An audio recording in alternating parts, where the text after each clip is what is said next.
ओम शांति। मुरली के मीठे वचन में आप सबका हार्दिक स्वागत है।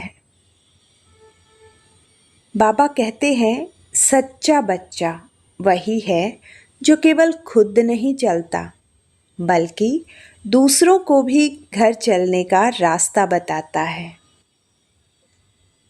आज की मुरली में बाबा हमें सच्चा पैगंबर और मैसेंजर बनने की प्रेरणा दे रहे हैं।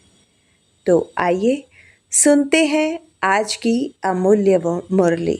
लेकिन उससे पहले सच्चे मन से बाबा को याद करके कमेंट में ओम शांति जरूर लिखिएगा। और अगर आप बाबा के अमूल्य मुरली हर रोज़ सुनना चाहते तो चैनल को सब्सक्राइब कीजिएगा। 23 जुलाई 2026 की प्रातः मुरली।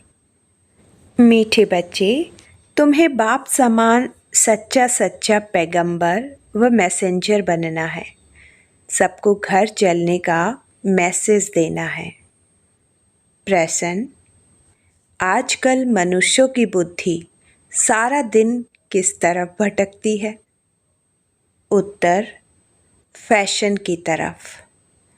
मनुष्यों को कशिश करने के लिए अनेक प्रकार के फैशन करते हैं। यह फैशन चित्रों से ही सीखे हैं। समझते हैं पार्वती भी ऐसे फैशन करती थी, बाल आदि बनाती थी। बाबा कहते तुम बच्चों को इस पतित दुनिया में फैशन नहीं करना है।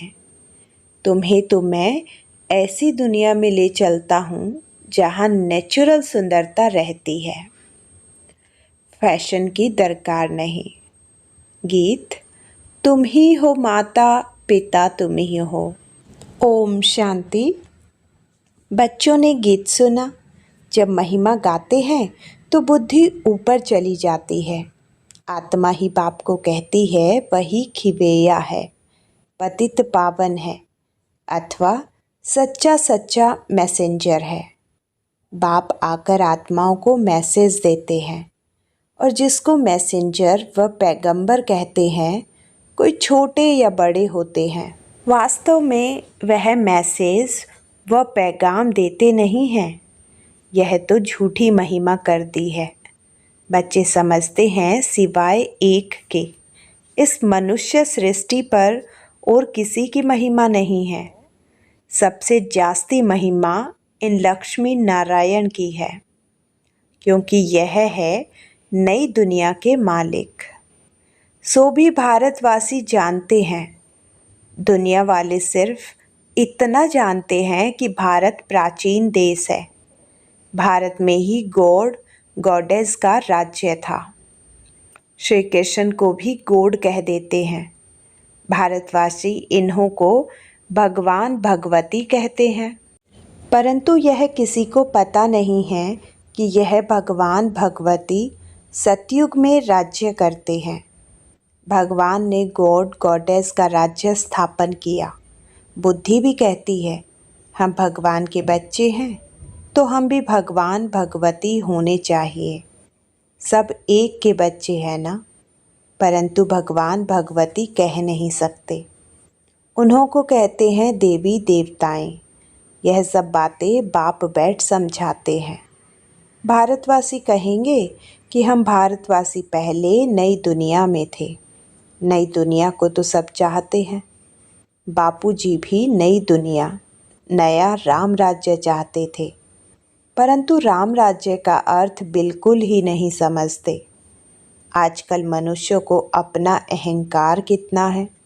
कलयुग में है पत्थर बुद्धि, सतयुग में है पारस बुद्धि, परंतु यह किसी को समझ नहीं है। भारत ही सतयुग में पारस बुद्धि था, अब भारत कलयुग में पत्थर बुद्धि है। मनुष्य तो इनको ही स्वर्ग समझते हैं। कहेंगे स्वर्ग में विमान थे, बड़े बड़े महल थे। वह तो सब अभी हैं। साइंस कितनी वृद्धि को पाई हुई है, कितना सुख है, फैशन आदि कितना है। बुद्धि सारा दिन फैशन पिछाड़ी ही रहती है। आर्टिफिशियल सुंदर बनने के लिए बाल आदि कैसे बनाते हैं, कितना खर्चा करते हैं। यह सब फैशन निकला है चित्रों से। समझते हैं पार्वती मिसल हम बाल आदि बनाते हैं, यह सब कशिश करने के लिए ही बनाते हैं। आगे पारसी लोगों की स्त्रियां मुंह पर काली जाली पहनती थी कि कोई देखकर आशिक न हो जाए। इसको कहा जाता है पतित दुनिया। गाते हैं तुम ही हो माता पिता तुम ही हो, परंतु यह किसी को कहना चाहिए? माता पिता कौन है यह भी नहीं जानते। माता पिता ने जरूर वर्षा दिया होगा। बाप ने तुम बच्चों को सुख का वर्षा दिया था। कहते भी हैं बाबा हम तो आप बगैर और किसी से नहीं सुनेंगे। अभी तुम जानते हो शिव बाबा की महिमा गाई जाती है। ब्रह्मा की आत्मा भी खुद कहती है हम सो पावन थे, अब पतित बने हैं। ब्रह्मा के बच्चे भी ऐसे कहेंगे हम ब्रह्म कुमार कुमारियाँ सो देवी देवता फिर 84 जन्मों के अंत में पतित बने हैं। जो नंबर 1 पावन वह नंबर 1 पतित। जैसे बाप वैसे बच्चे। यह खुद भी कहते हैं, शिव बाबा भी कहते हैं मैं आता हूँ इनके बहुतों जन्मों के अंत में।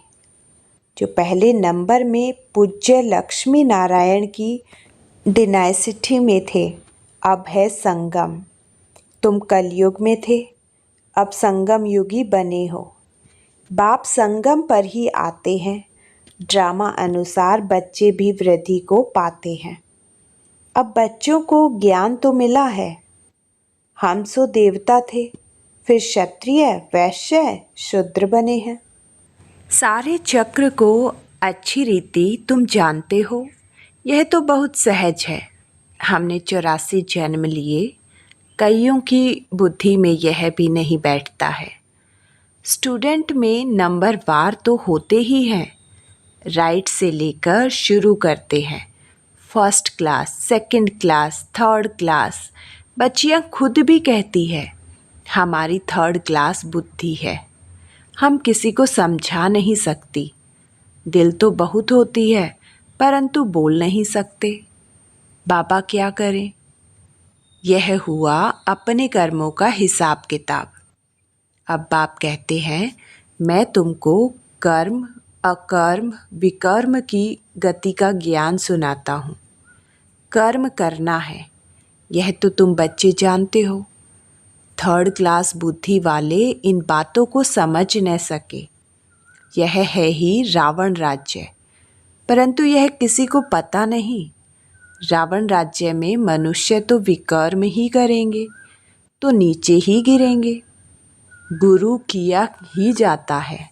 दुख की दुनिया में सद्गति के लिए ही गुरु करते हैं कि मुक्ति में ले जाएं। वह है निर्वाण धाम, वाणी से परे स्थान। मनुष्य अपने को वानप्रस्थी कहते हैं, वह तो कहने मात्र है। वानप्रस्थियों की भी सभा होती है। सब कुछ मिल्कियत आदि बच्चों को देकर गुरु के पास जाकर बैठते हैं। खान पान आदि तो जरूर बच्चे ही देंगे, परंतु वानप्रस्थ का अर्थ कोई भी समझ नहीं सकते। किसी की बुद्धि में यह नहीं आता कि हमको निर्वाण धाम में जाना है, अपने घर में जाना है। वह कोई घर नहीं समझते हैं। वह तो समझते हैं ज्योति ज्योत में समा जाएंगे। निर्वाण धाम तो रहने का स्थान है। आगे 60 वर्ष के बाद वानप्रस्थ लेते थे। यह जैसे कि कायदा था, अभी भी ऐसे करते हैं। अब तुम समझा सकते हो कि वाणी से परे तो कोई जा नहीं सकते।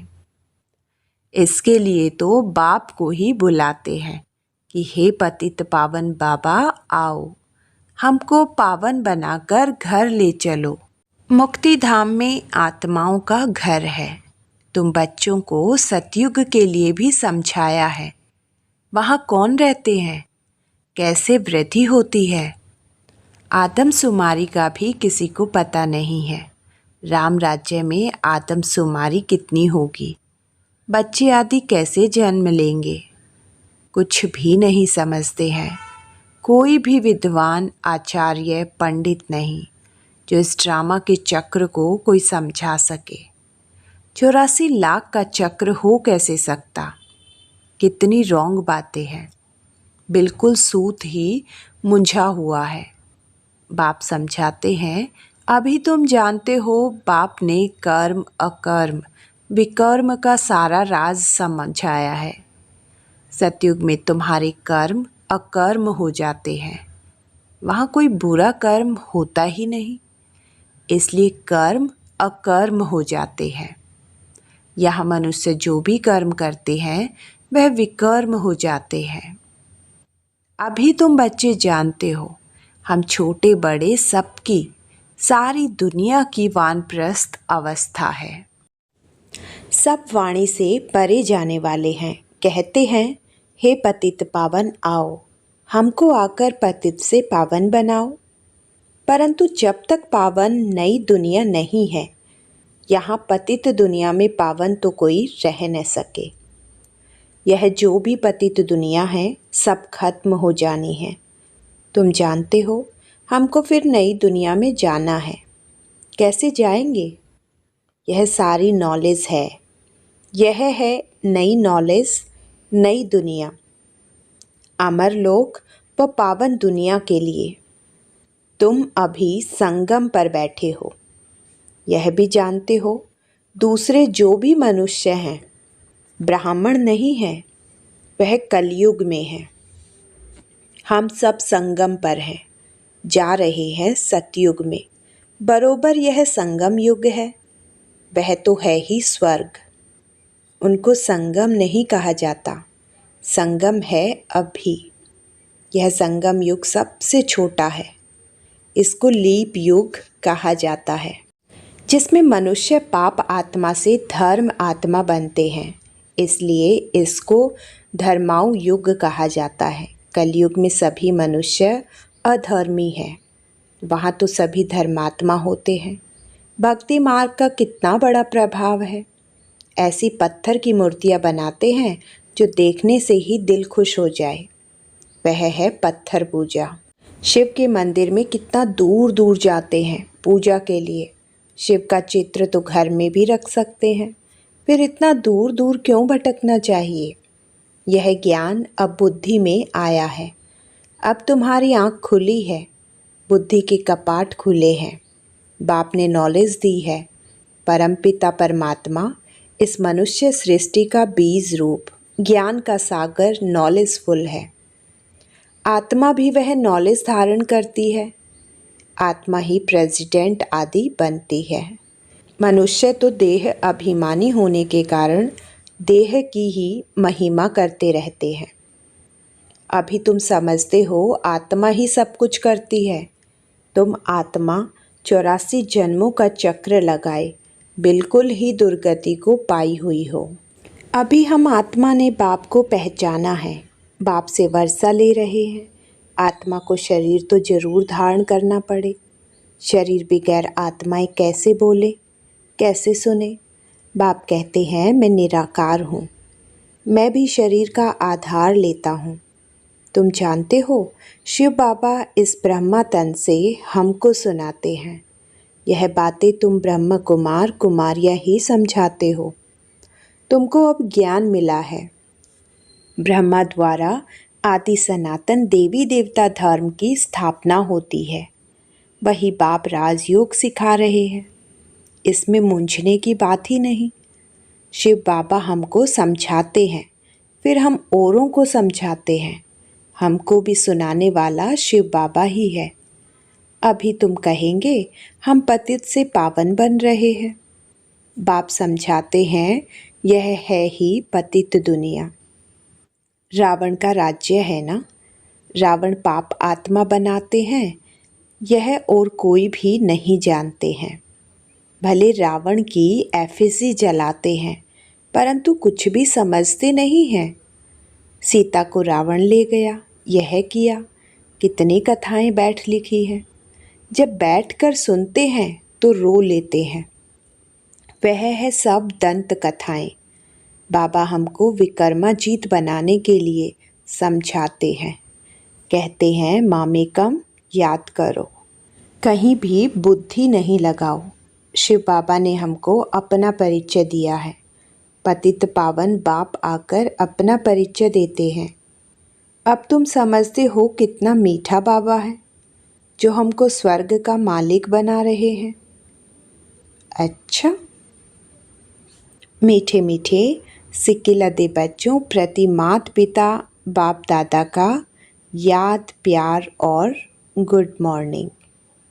रूहानी बाप की रूहानी बच्चों को नमस्ते। धारणा के लिए मुख्य सार।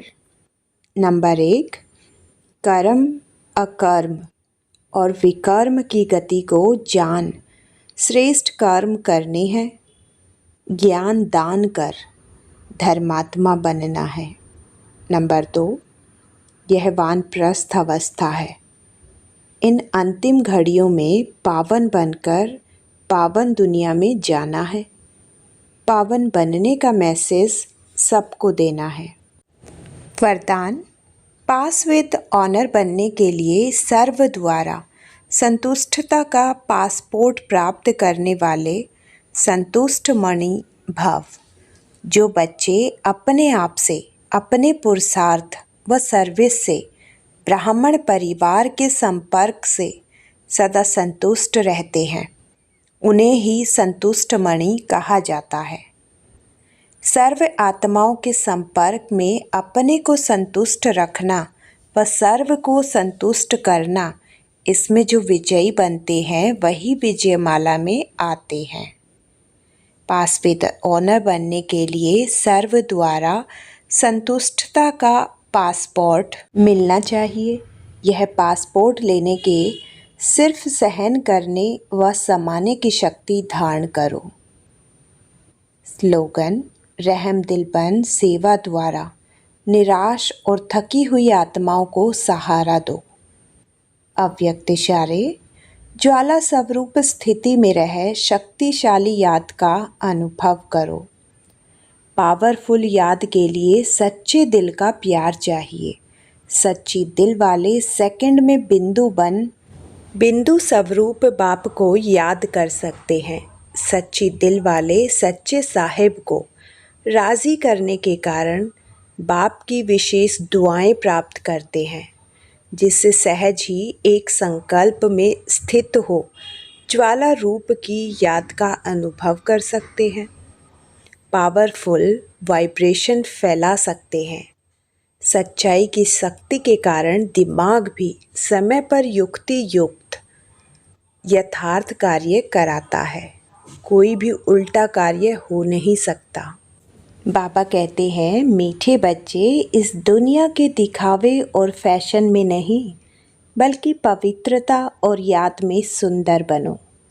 स्वयं भी पावन बनो और हर आत्मा को परम धाम और नई दुनिया का संदेश देकर सच्चे मैसेंजर बनो। तो बच्चों, आज की मुरली का सार यही है कि हम स्वयं श्रेष्ठ कर्म करें, सच्चे दिल से बाबा को याद करें और हर आत्मा तक घर लौटने का ईश्वरीय संदेश पहुँचाएं। यही सच्ची सेवा है और यही सच्चे पैगंबर की पहचान है। अगर आज की मुरली से आपको शक्ति और प्रेरणा मिली हो तो वीडियो को लाइक करें, शेयर करें और मुरली के मीठे वचन चैनल को सब्सक्राइब करना न भूलें, ताकि बाबा के अव्यक्त मुरली आपको हर रोज़ मिलती रहे। ओम शांति।